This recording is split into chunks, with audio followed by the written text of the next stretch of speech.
I met James a couple of years ago while we were at a royal reception for Cate and Will's. So in between shaking Prince William's hand, his wife and I wandered over how awful it is to wear heels for a couple of hours. And we struck up a great friendship. He contacted me a couple of weeks ago and said, I'm holding this summit.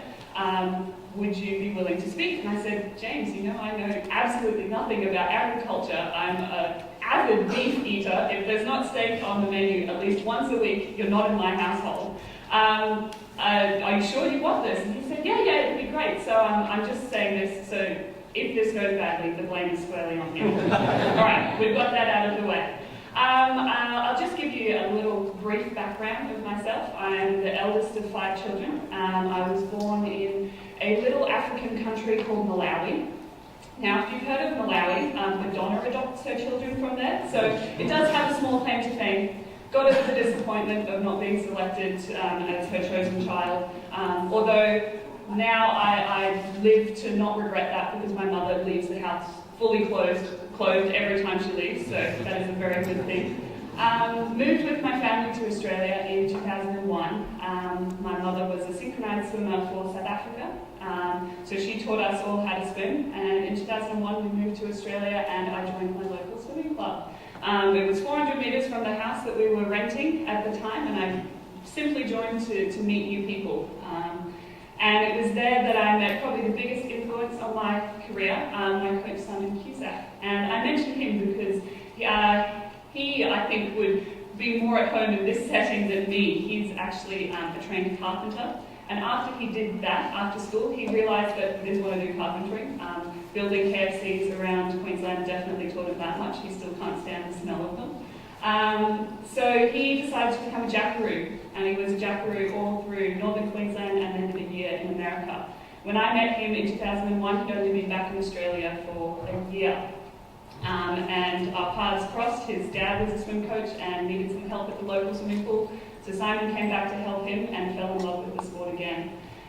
I mention this because right from the outset, I have had huge innovation in how I've reached my goals as a swimmer. Simon learned so many things from his time jackarooing around up the North Queensland. He learned things from different people in different spheres and avenues of life. For instance, he would watch the horse trainers, the horse whisperers, and how they bonded with the animal. And once the animal had learned the command, they were left to process that and then come back an hour or two later to retrain that command. We do things like that in our dives, in our skills. Once we've mastered that skill, we stop immediately. We don't try and see if we can do it again the second time. We stop, we walk away, swim a couple of 100 metres, not walk, swim a couple of 100 metres, come back to it. It's all about training the brain. One of his favourite stories to tell, he's a great storyteller, or he thinks he is he was trying to crack a whip, and he went to, and one of the farmers was trying to teach him how to do it, and the farmer was trying and he couldn't get it, and then crack, he did it once, and the farmer said, stop, don't try again, sleep on it, come back tomorrow. And that's exactly what Simon did, and lo and behold, he now can crack a whip. Who knew? So right from the beginning, Simon's had this very innovative outlook, and he decided to take the skills that he learned as a jackaroo and the lessons that he learned from the interesting people that he met and apply it to something completely different, to a swimming pool. I mean, come on, you can't get like two more different avenues. So I think that my work with him has been very, very pivotal. Now, in terms of overcoming disaster or barriers, my barriers don't come in the form of droughts or floods. As an elite athlete, my barriers come in the form of illness and injury. And in my relatively short career, I'm 23, but that's kind of middle-aged in swimming terms. We're kind of like dogs, we age really quickly. In a couple of years, I'll need like a senior concession card to get my lunch at the team receptions. I've had a lot of illness and injury. I've had 2 hip operations, I've had a shoulder operation, I've had pancreatitis, I broke my hand. So there have been a lot of barriers to overcome. And I think that people ask me, why did you never look at giving up? Why did you never decide to walk away from it? And it's simple.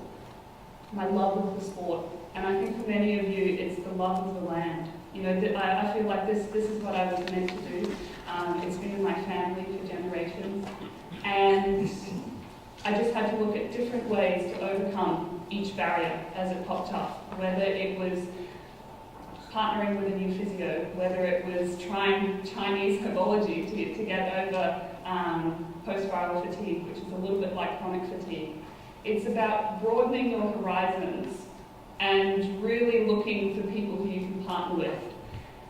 It's about letting people into your inner circle, which is sometimes scary, because it is scary to admit that you need help sometimes and that times are tough. But for me, that's what got me through. And I think will continue getting me through, I mean, goodness.